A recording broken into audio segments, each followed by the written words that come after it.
Are we done for the night?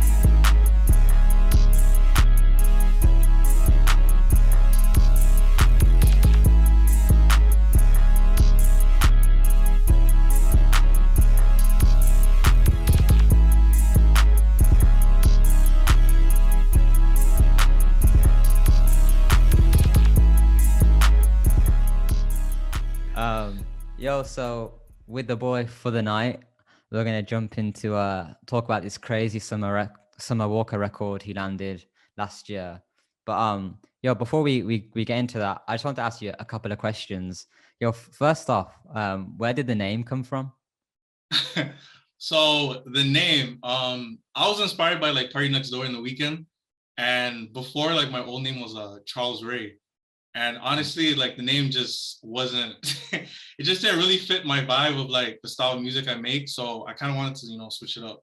So that's how I kind of came in with For the Night, which is basically, it actually means I make music for the nighttime. So yeah, a lot of people don't know that. And it's like, people just think like for the night, like what the hell does that mean? And yeah, so that's basically what it means.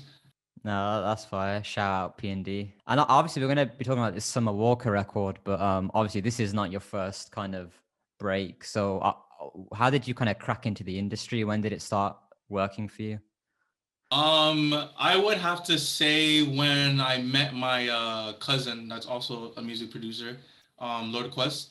I kind of got a lot of I guess feedback on my samples, beats, and so I kind of got feedback from somebody in the industry, you know what I'm trying to say. So they would actually tell me, like this doesn't sound good, or you should fix this or whatever, or this is trash. So I kind of got in the habit of it and just knowing what sounded good after a while. Then I kind of decided to starting to release sample packs, just to release my music to the whole entire world, so everybody can see what For the Night sound is. So my first pack was Moonlight Volume 1, and I remember just releasing that, and just everybody, I started to get just followers and everything. So yeah, from there, that was kind of like what really set it off. So yeah, man, yeah, that's fire. So obviously you broke through, and you continue to break through. So in November, Summer Walker dropped the follow-up to her, like her, I want to say like her breakout album, Over It, with Still Over It. And you landed on the track No Love featuring SZA, one of the standout tracks, probably like damn near the biggest song on the project. We need the story behind this, man. Go on, tell us how this all began. So the story, I'm gonna start with basically, it started with a sample pack. Honestly, like I was working on a sample pack for like months. Basically the sample pack is called Tokyo Nights, and I wanted to kind of do my spin on the Japanese sound. When it comes to their soul music, their dark music, and their kind of scores in movies, or their I guess interpretation of like anime music. So I kind of wanted to kind of have my spin on it, and I was listening to like a lot of Japanese records like back in the day, like from like the 80s to 70s. So this one sample like I was listening to, like it just kind of had a very Japanese type feel, and that kind of inspired me. And from there, that actually kind of made me make the sample for No Love. So yeah. That's fire. So the sample itself, then, when did it start? Like, how long ago did you actually make it? Yeah, I don't know the specific date, but it was probably like a year or so before the song came out. So yeah, the pack was out from a long time ago, and I really didn't know like any of this was gonna really happen. So yeah, that's crazy. So do you remember much about the vibe you like when you were making the sample? Like, what did you start with? Kind of, what was you going for that particular one? Yeah, so this one was really different. Usually with soul samples, I kind of start off with the chord progression. For this one, I actually started off with the bass line. So which is obviously the catchiest thing that a lot of people get hooked on when they hear the song. So I started with the bass line first, and then kind of went on to doing the chords. And I kind of wanted to go with more of a vintage sounding, very low quality sample, not really clean soul sample. So I kind of went for the vintage type vibe. And from there I start with the chords after, and then all the ear candies with the the riffs and the perks and whatnot. Yeah, that's fine. It's interesting you say about the bass line actually, because you almost get with the song itself an insight into Summer Walker's process of writing a melody, because it's almost she's riffing over that bass line from the very start, and I can imagine that's like her in the studio hearing it and be like, you know what, this is the one. Yeah, honestly, I wanted to really make that I guess the focal point of the sample. When you hear a lot of soul samples, it's really bass heavy, you know what I'm trying to say? It's like the chords or whatever, the drums or whatever, but the bass line is what really, gets you that feel. So I feel like it's really important to have a good bass line for soul samples. That's what really, really makes it stand out. So yeah. Yeah, and I feel like a lot of sample makers may think like the person who's doing the drums are going to cut all the low end out anyway. The bass line is like an afterthought, but yeah, I think you hit the cheat code with that one. Yeah. No, for sure, for sure. That's crazy. So you mentioned earlier you didn't really know this was going to happen. It was going to kind of get to where it went to. Like, when did you first start hearing anything about what it might turn into? Yeah, honestly, it was the most randomest thing ever. I was in LA for 3 months, like back in April. I think I came back in like July or so. So when I came back, I think as soon as I got off the plane, it was kind of like fate. It was weird, bro. I got a missed call, but I kind of couldn't answer it. I was like, there was some random number. So when I got in the car to drive back home, I called the person back. I'm like, hello, who is this? And it was one of my boys, Azo Winter. He basically said like, hey, like, everybody's trying to reach you.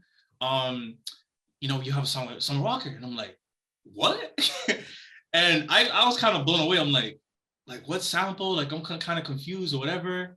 And yeah, from there it was like, that was like the first time I kind of heard like, in the air about, me having a Summer Walker song. So yeah. So I remember this beat, and I just thought, damn, fuck it. Like, it might not be what my followers are expecting me to drop, but it's a super fire beat, super cool. So let's just see how it goes. And Summer Walker ended up finding the beat on YouTube, making a song to it, and some months later, like, I got news that it was gonna be on her album. I reached out to FORTHENIGHT, and the rest is history, you know. Damn. Okay, so did you like hear anything before it dropped? Or was the first time hearing the song when it came out? Literally, I've even heard the song. I heard the beat when what's it called? Sonni played it for me, and I was like, whoa, this is crazy. But the first time I heard the song was literally when it dropped. I kind of had like a listening party on like my Instagram live, just so you know. Kind of like tune in with everybody else, bro. I don't even know what in the world this song's gonna sound like. And as soon as I heard it, bro, I got goosebumps. So it was crazy. Damn. So was that the first time you knew SZA was going to be on it? When did that click for you? I found out SZA was gonna be on it when I got the paperwork. I remember I seen, in the splits they show everybody that's involved in the song, and I remember I seen like a different type of name. I forgot her name, but I seen her legal name, and I was like, who is this? So I kind of searched it up, and then I'm like, oh shit, this shit's real. This shit's real. So yeah, that's how that happened. Yeah, that must have been crazy. Two of the biggest R&B artists right now, Yeah. on a track. So you got to break down what the first listen is like. I want to know kind of what the vibe is, what you're feeling, what your reaction is like. Yeah, so when I heard it, bro, honestly, it was just straight goosebumps, man. Like, just to the harmonies and everything. Like, as soon as she started singing on the bass line, when the first part comes in, I was like, just kind of had that stank face on my, just I was amazed. I was like, damn, like, I really did this. You know what I'm trying to say? Like, it's crazy. Damn. So the sample you made, was it transposed? Was it flipped much from what we hear?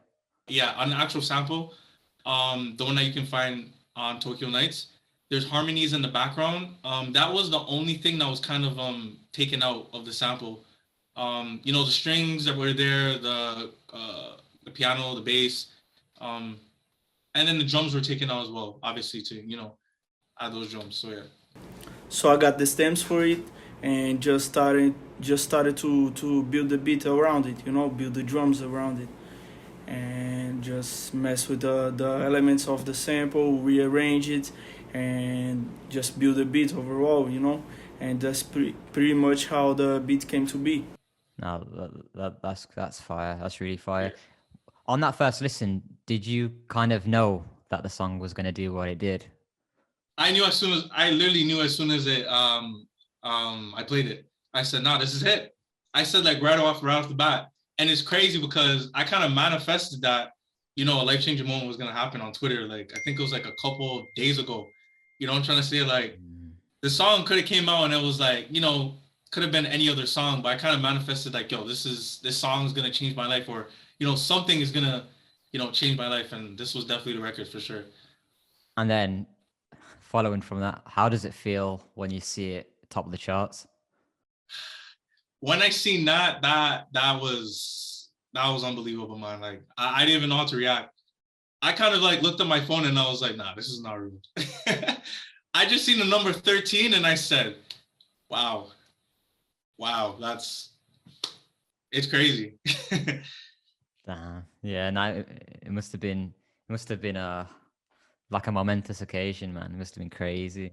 In a moment like that, you really don't really, you don't really know what to say. It's like more of a, you kind of have to soak in everything, you know? It's not really a reaction type thing right off the bat. So it kind of took me a while to just process it. Actually, a week it took me to process it. And I just sat down and said, damn, number 13 on Billboard. That's crazy.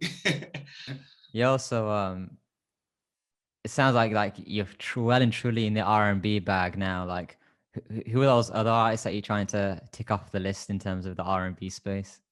So honestly, I'm gonna say one thing about R&B. So I've always been making R&B music, but I kid you not, I think out of all the samples beats I think I make probably like 4 to 5 R&B samples or 4 to 5 R&B beats. And crazy enough, I think out of the 4 or 5, like 3 get placed out of the samples. Crazy. So it's crazy, man. It's honestly crazy. So, but in terms of artists, bro, like I've been really trying to, you know, lock in with Party. That's, you know, like he's really been my inspiration for like a long time. So, Party Next Door, The Weekend, definitely, you know, one day for sure, and Bryson Tiller, yeah. Yeah, that's fire. Yeah, I said shout out to Party early in the interview because, even my name Shy Inc. For the people that know, like that's a very old Party Next Door song. So like even me, like he's a big inspiration. So that'd be crazy. That's gonna happen though, man. I know It's definitely gonna happen. I already know it's gonna happen in the making. Like it's honestly anything I put my mind to, it's gonna come. It's just about kind of, you know, being patient and just knowing when is the right time it's gonna happen. So yeah, Nah, it's gonna be crazy. But for sure. we appreciate you, man. Thank you for breaking that down. And it's nice to know kind of the story, the inspiration behind how these records come about. So that was really cool. Nah, definitely, bro. Definitely. Thank you for having me, man.